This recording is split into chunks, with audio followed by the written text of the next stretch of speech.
In today's video, I'm going to teach you how to use tables and timelines in Miro.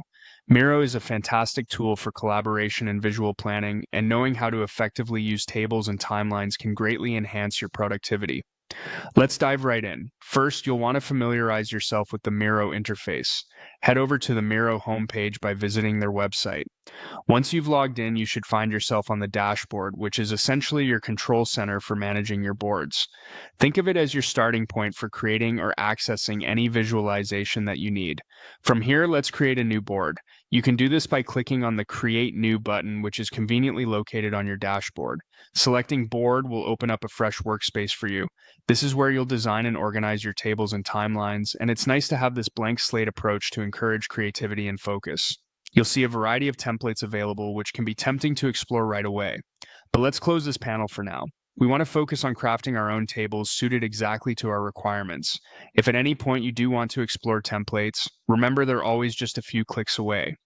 Moving your attention to the left side of your Miro board, you should notice various tools that Miro offers for creating elements in your workspace. If the table tool isn't directly visible in your toolbar, you'll want to click on the plus sign or the More Tools menu. This is where you can access additional features that aren't immediately visible. In the search bar that appears, type Table. This is a nifty feature because it allows you to find exactly what you need without sifting through all your options. Once you find the table option, go ahead and click on it. This will allow you to start crafting your table directly on your canvas.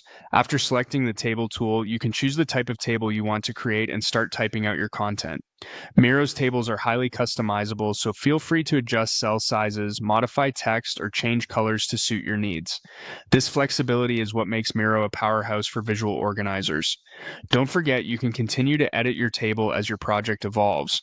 This is an ongoing process of refinement, so use Miro's easy drag and drop editing to rearrange or update your information quickly.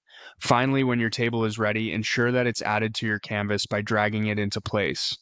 This final step secures your table in the workspace, allowing you and your team to reference it during meetings or collaborative sessions. And that's how you effectively create and use tables and timelines in Miro. This approach allows you to communicate ideas clearly and work efficiently with your team. Happy collaborating!